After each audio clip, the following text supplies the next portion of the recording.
नमस्कार, doctor Dhanashree Kulkarni health टॉकमध्ये आपले सर्वांचे स्वागत आहे.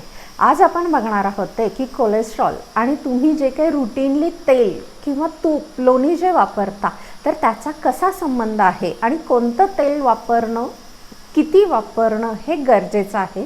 हे तर आपण शक्यतो जे तेल वापरतो तर ते कोणत्या प्रकारचं, तर एक तर सूर्यफुलांच्या ज्या बिया असतात त्याच्यापासूनचं किंवा करडईचं तेल मेनली वापरलं जातं. आपल्याकडे खोबरेल तेल थोडंसं कमी प्रमाणामध्ये वापरलं जातं. तर याच्यामधले जे काही पॉलीअनसॅच्युरेटेड फॅटी ॲसिड म्हणजे पुफा, शॉर्टमध्ये त्याला पुफा म्हणतात, तर हा जो घटक आहे हा कोलेस्ट्रॉलचं शरीराबाहेर जे मल थ्रू जे कोलेस्ट्रॉल शरीराबाहेर पडतो याच्या एक्सक्रिशनसाठी हे जे पुफा आहे हे महत्त्वाचं आहे. किंवा ज्या वेळेला कोलेस्ट्रॉल शरीराबाहेर जात असतं त्यावेळेला त्या कोलेस्ट्रॉलवरती इस्टेरिफिकेशन हे एक महत्त्वाची प्रक्रिया होत असते. तर ही प्रक्रिया घडण्यासाठी त्या ठिकाणी हे जे पुफा आहे म्हणजे पॉलीअनसॅच्युरेटेड फॅटी ॲसिड्स आहेत हे असणं गरजेचं आहे. आणि हे आपल्याला आपण जे तेल घेतो त्या तेलामधून आपल्याला मिळत असतं. त्यामुळे योग्य प्रमाणामध्ये जर का पुफा तुमच्या शरीरामध्ये अवेलेबल असेल तर कोलेस्ट्रॉल जे काही आपल्या शरीराबाहेर पडणार आहे ते चांगल्या प्रकारे बाहेर पडण्यासाठी मदत होते. तसेच ओमेगा 3 आणि ओमेगा 6 फॅटी ॲसिड हे आपण नाव सारखं ऐकत असतो. तर याचीसुद्धा गरज आपलं जे LDL असेल, ट्रायग्लिसराईड असेल याचं लेवल मेंटेन राहण्यासाठी मदत होते. तर ओमेगा 3 फॅटी ॲसिड हे जे आहे हे फिश ऑइलमध्ये जास्त प्रमाणामध्ये असतं. त्यामुळे फिश ऑइल काही प्रमाणामध्ये आपल्या जे नॉनव्हेज घेतात त्यांनी वापरलं तर आपलं LDL लेवल, ट्रायग्लिसराईड लेवल कमी राहण्यासाठी याची मदत होते. पण हे जे काही पुफा आहे हे अति जास्त प्रमाणामध्ये असणं सुद्धा धोकादायक आहे. म्हणजे काय की जर का पुफा तुमच्या शरीरामध्ये जास्त प्रमाणात असेल तर आपल्याला जे काही पॉझिटिव्ह रिझल्ट्स पाहिजेत म्हणजे HDL जास्त प्रमाणामध्ये पाहिजे आणि LDL कमी प्रमाणामध्ये पाहिजे, तर याच्याबरोबर हे उलटं होतं. म्हणजे LDLचं प्रमाण वाढतं आणि HDLचं प्रमाण कमी होतं. तसेच ट्रायग्लिसराईडचं लेवल वाढतं. तसेच जे काही स्ट्रोक्स होतात किंवा हार्ट अटॅक होतात याच्यामध्ये काही कुठेतरी गुठळी वगैरे निर्माण होत असते. तर ह्याचं कारण असतं ते प्लेटलेट ॲग्रिगेशन. तर म्हणजे जे रक्तामध्ये जो एक प्लेटलेट हा जो घटक असतो त्याचं एकत्र बंच तयार होतो आणि तिथे एक गुठळी तयार होते. हे साध्या भाषेमध्ये आपण समजून घेऊ.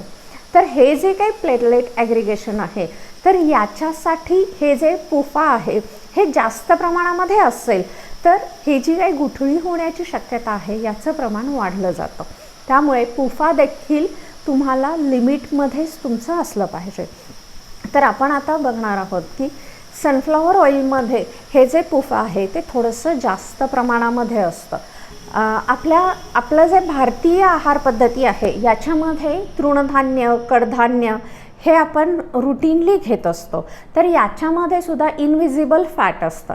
तर साधारण 10 ग्रॅम फॅट पर डे आपल्या शरीरामध्ये जात असतं. याच्यामधले 2 ग्रॅम असतात ते ओमेगा 3 असतात आणि 8 ग्रॅम जे असतात ते ओमेगा 6 फॅटी ॲसिड्स असतात. तर हे जे सनफ्लॉवरमध्ये आहे तर हे याचं प्रमाण ओमेगा 3 ॲज टू ओमेगा 6 याचं प्रमाण थोडंसं जास्त म्हणजे 130 ॲज टू 1 असं आहे. आणि जे खोबरेल तेल आहे तर याचं प्रमाण 3 ॲज टू 1 म्हणजे इतकं कमी प्रमाणामध्ये खोबरेल तेलामध्ये आहे. पण म्हणून काय आपण प्रत्येक गोष्टीला खोबरेल तेल वापरायचं का, तर नाही. कारण खोबरेल तेलामध्ये असा घटक असतो म्हणजे सॅच्युरेटेड फॅटी ॲसिड की हा एक दुसरा प्रकार आहे फॅटी ॲसिडचा, तर याचं प्रमाण जास्त असतं. तर म्हणजे काय की जे नॉर्मल टेम्परेचरला जे तेल किंवा तूप जे घट्ट होतं म्हणजे याच्यामध्ये लोणी असेल, तूप असेल, डालडा असेल तर याच्यामध्ये सॅच्युरेटेड फॅटी ॲसिडचं प्रमाण जास्त असतं. त्यामुळे हे सुद्धा आपल्या शरीराला धोकादायक आहे. त्यामुळे कुठलंही जरी तेल आपण वापरलं तर ते एकदम कमी प्रमाणामध्ये वापरलं गेलं पाहिजे. साधारण एक 10 ते 15 ml प्रत्येक दिवसाला इतकीच फक्त शरीराला गरज असते. त्यामुळे साधारण ऑन ॲन ॲव्हरेज आपण काढलं तर प्रत्येक माणसाला दर महिन्याला फक्त अर्धा लिटर तेल तूप जे काही आहे ते मिळून फक्त अर्धा लिटरच इतकं तुमच्या आहारामध्ये असणं हे महत्त्वाचं आहे. तर हे जे काही प्रमाण आहे हे आपण कमीही आपल्या आहारा थ्रू करू शकतो. म्हणजे काय की तुमचं जे फायबर घेण्याचं प्रमाण आहे हे जर का तुम्ही वाढवलं तर हे जे कोलेस्ट्रॉल आहे तर हे कोलेस्ट्रॉल शरीरातून बाहेर पडायला हे जे फायबर आहे हे खूप महत्त्वाचा रोल प्ले करतं. तर हे फायबर तुम्हाला मिळणार आहे मेनली हिरव्या पालेभाज्या, फळभाज्या, तसेच फ्रूट्स, ड्रायफ्रूट्स याच्यामधून. पण अगदी थोडीशी भाजी खाल्ली म्हणजे 1-2-3 चमचे भाजी खाल्ली तर ते पुरेसं होईल का? तर नाही. तर साधारण तुम्हाला 400 ग्राम भाजी तुमच्या दर दिवशी आहारामध्ये असली पाहिजे. याच्यासाठी साधारण 1 ते 2 वाटी भाजी, मग ती फळभाजी असेल किंवा पालेभाजी असेल, इतकी तुमची प्रत्येक आहारामध्ये असणं गरजेचं आहे. त्यामुळे तुम्ही जेव्हा आहार म्हणजे आपण जेव्हा बॅलन्स डाएट म्हणतो तर त्यामध्ये तुम्ही चपाती किंवा भाकरी तुम्ही किती खाता याच्यापेक्षा तुम्ही भाजी किती खाता हे खूप महत्त्वाचं आहे. आणि तुम्ही चपाती जरी कमी खाल्ली तरी तुमचं भाजीचं प्रमाण हे कमी नाही झालं पाहिजे. तर ते जे 1 ते 2 वाटी आपलं ठरलेलं आहे इतकं हे तुमचं मिनिमम भाज्यांचं प्रमाण हे व्हायलाच पाहिजे. तसेच जे आपण मगाशी बघितलं की कडधान्य आणि डाळी हे सुद्धा तितकंच महत्त्वाचं आहे कारण त्याच्यामध्ये सुद्धा फायबर असतं.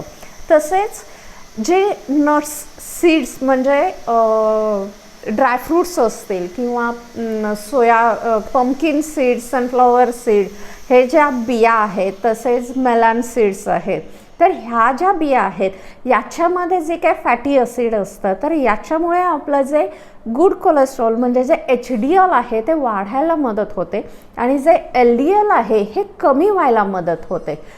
त्यामुळे फ्रूट्स हे तुमच्या रुटीनली आहारामध्ये असणं हे महत्त्वाचं आहे, गरजेचं आहे.